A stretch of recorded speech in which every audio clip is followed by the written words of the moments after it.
Yo, what's up? It's your boy E. So, today I'll be bringing you Tito CEDH gameplay. And as always, we're joined by our favorite Titos. I noticed that you like this type of content, so we'll be bringing it up to you once a month, at least, or often, depending on the schedules of our uncles. Right, that's it. Let's start the gameplay. Dino is kicking us off, piloting his favorite or second favorite deck, Thrasios Vial, second only to his Urza. He's rocking a traditional CEDH build and a Thrasios Oracle combo. So watch out for that instant type tutor, then win on his turn. He starts us off with Stomping Ground, Luxury Suite, Exotic Orchard, Deathrite Shaman, Arbor Elf, Training Grounds, and Chromox. Not to be outdone, he's followed by Jerick playing his Aurami of the Death Tide. Now this is something spicy. This is a graveyard synergy deck that utilizes enter the battlefield triggers as his win condition or a toolbox effect. You will see it on the game. Alright, however, he mulliganed down to 5. That's a bummer. He's playing with a Marsh Flats, an Island, Lotus Petal, Isochron Scepter, and a Demon's Disciple. A lot is riding on this Demon's Disciple. Let's see if it can carry the game for him. And then there's me with my signature Kenrith, the Returned King. This commander can be built in different types of ways. This time I'm building it as Reanimator deck because I'm bringing Reanimator back. Yep, I'm bringing the old World Gorger / Kiki Jiki strategy. Let's see if it's still viable in today's meta. Like Jerick, I actually mulliganed down to 6. So I was starting with a Tropical Island, a Scalding Tarn, a Tarnished Citadel, Careful Study, Kiki Jiki, and a Demonic Tutor. I figured I can dump my Kiki Jiki through Careful Study and then try to win with a Demonic Tutor. Let's see if that pans out. Last but not least, and the bravest among us, who's only piloting a green, soul green deck with no blue splash, is Jeff with his Selvala, Heart of the Wilds. Now this deck is a classic. The classic ramp explosive deck, however, with an infinite mana twists that can win via Ballista Shoot or maybe just a huge Crater Hoof. How about that? It starts with 2 Forests, an Ancient Tomb, a Chromox, a Hyrax Tower Scout, Temur Sabertooth, a Shaya Soul of the Wild. Now from the looks of it, he already has a combo in his hand. Let's see if he can execute. Alright, enough about that. Now let's jump into the gameplay. Turn 1, Dino starts us off. Draws a card for the turn. He plays a Stomping Ground untapped, takes 2 damage. And here's a Deathrite Shaman. Classic. Now, on to Jerick, plays a Marsh Flats, easy peasy, and a Lotus Petal. Passes the turn, representing counterspell mana. Here's me.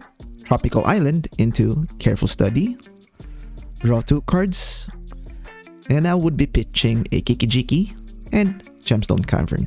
And nobody got time for that. Next is Jeff, plays a Forest, okay, and passes. Now it's Dino's turn, draws a card for the turn, plays an Exotic Orchard,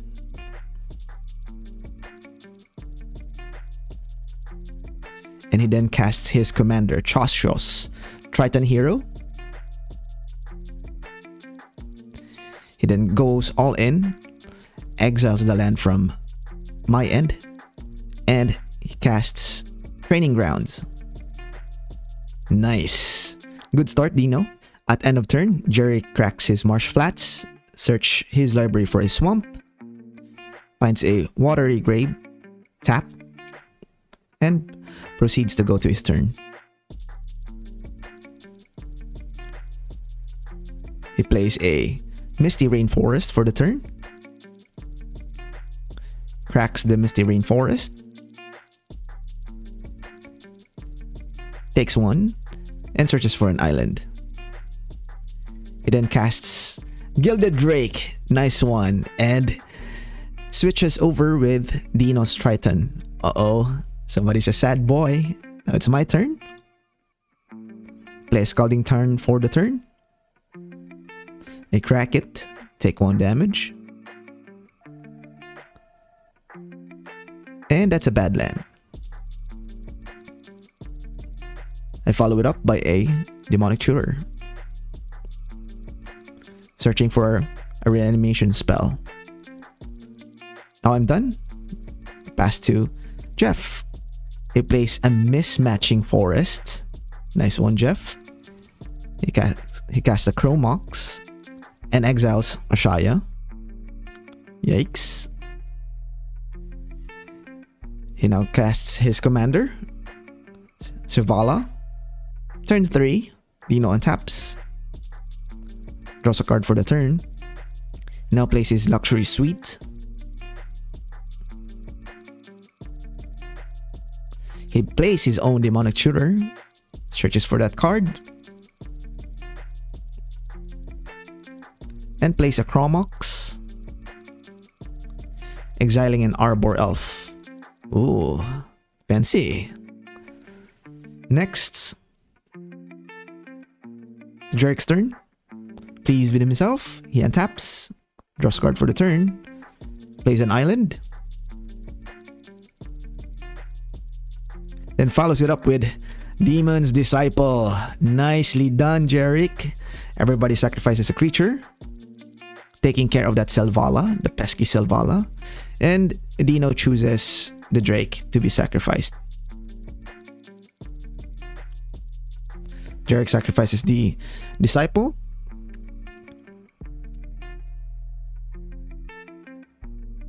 I untap. I draw a card for the turn. It's my turn. I first pondered. Everybody agrees. No fast effects. No shenanigans. No hold breacher. Alright. I look at the top 3 cards and decides to shuffle. Those 3 cards were bad. Now I draw a card.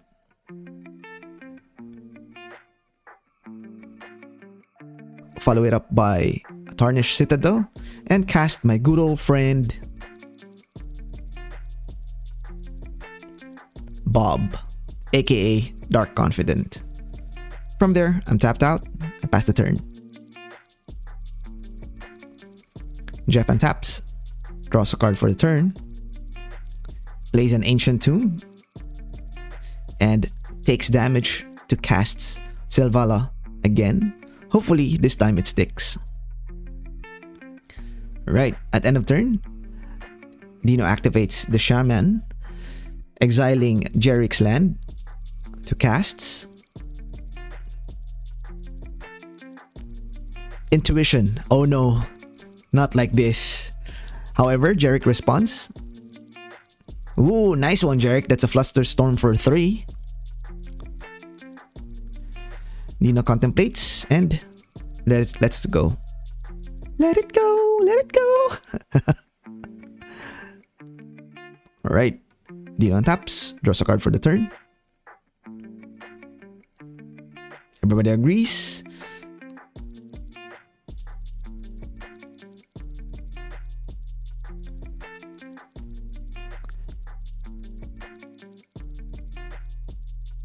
Dino then casts Oko, Thief of Crowns. Uh-oh. Uh-oh. Oh no, he alkified my Bob. Why, Dino? Alright, and he passes the turn. Jarek draws a card for the turn. Plays an island. Points out that he can activate Thrasios anytime to Dino. Gleefully. And passes the turn to me. And tapped. Draw a card for the turn. And as retribution, attacks Oko with my Elk. Oko takes the damage. Down to 2 loyalty. That's my turn.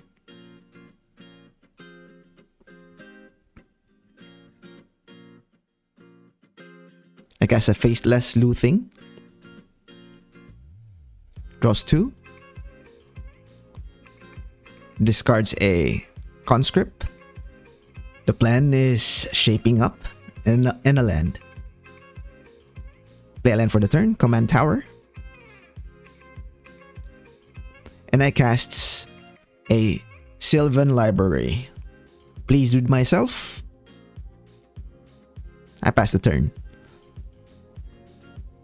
Jeff untaps. draws a card for the turn. Plays another mismatching forest. Contemplates. And attacks. I wonder what will it attack. It attacks Oko.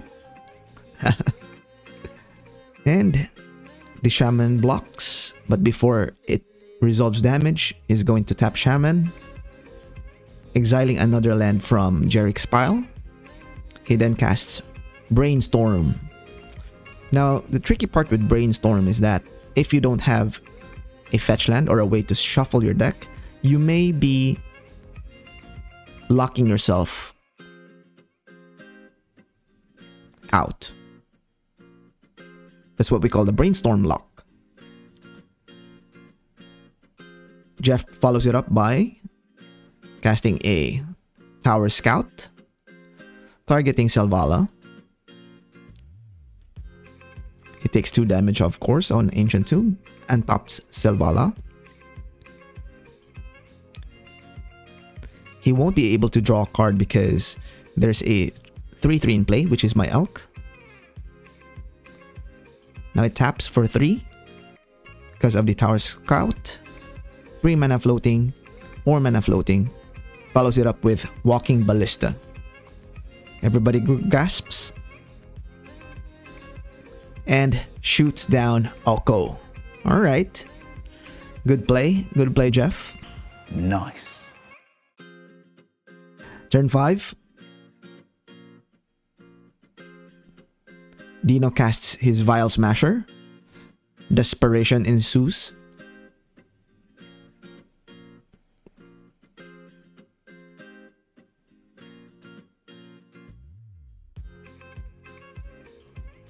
And he passes the turn.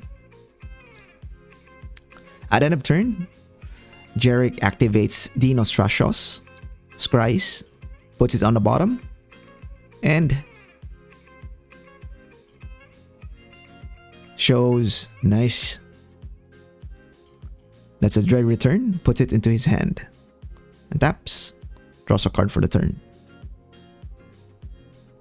and immediately passes to me. Suspicious. I untap. Activates my library. And takes that damage. I play a land and cast Gamble.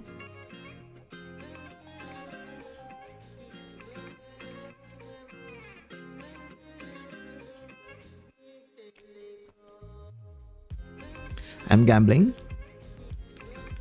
And randomizes my hand. So we're going to roll a dice here.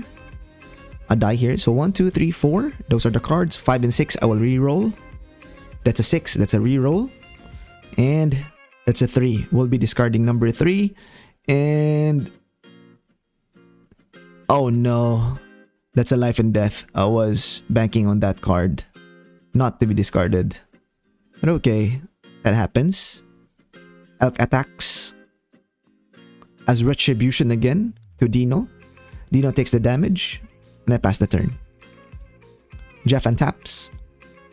Happy on how things turned out.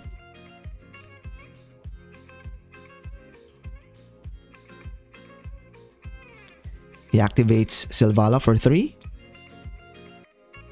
Takes another 2 with the Ancient Tomb.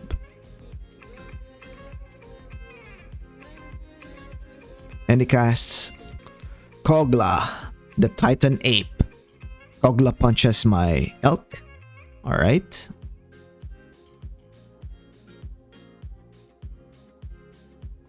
And he draws a card, triggering Selvala. He asks Dino if how much is the toughness of Vial. He then attacks Dino.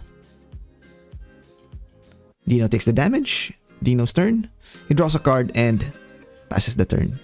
End of turn, Jarrek activates Dino's Thrasios. Scries to the bottom and reveals an Emry. Untaps and draws a card for the turn. Jarrek casts a Mystic Remora, finally finding an engine. And casts a Spire of Industry. Interesting. Now on my turn, I activate the library and draw those cards. It's now or never, baby. Plays an Ancient Tomb. Shocks myself and flashbacks Fateless Looting. That triggers the fish. Jarek draws. Won't pay the tax for it. Now I activate or resolves the looting. Draws 2 cards and discards Jin and the land. I then cast a Biomancer's Familiar.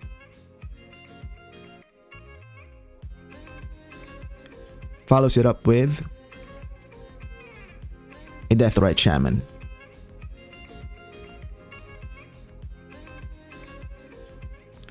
Now at the end of my turn, Jeff brings back the Tower Scout. He untaps. Draws a card for the turn.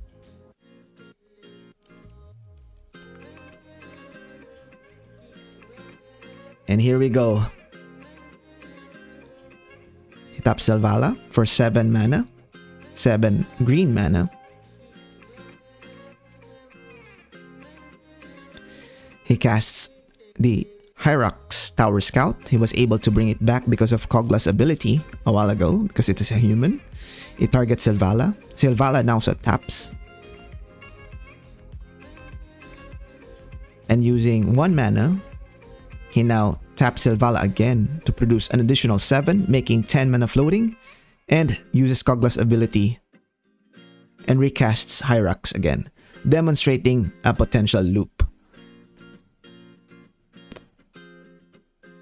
With 5 mana on the stack, player deliberates, and I respond with my own brainstorm, triggering Jarek's fish, hoping to have a counter spell, or Jarek to draw a counter spell. No luck, no dice, guys. Now Jarek is performing the loop, which would yield him an infinite mana or millions of mana, which one we prefer. And now he casts the final piece, Timur Sabertooth. But before that one, Jarek activates Thrasios for a Hail Mary. Let's see if we get it. And oh no, that's a Toxic Deluge. Alright, there you have it. So as you can see, Jeff won decisively. But the question is, how did he win? It is done in 3 major parts. Number 1, he demonstrated that he was able to do an infinite mana loop.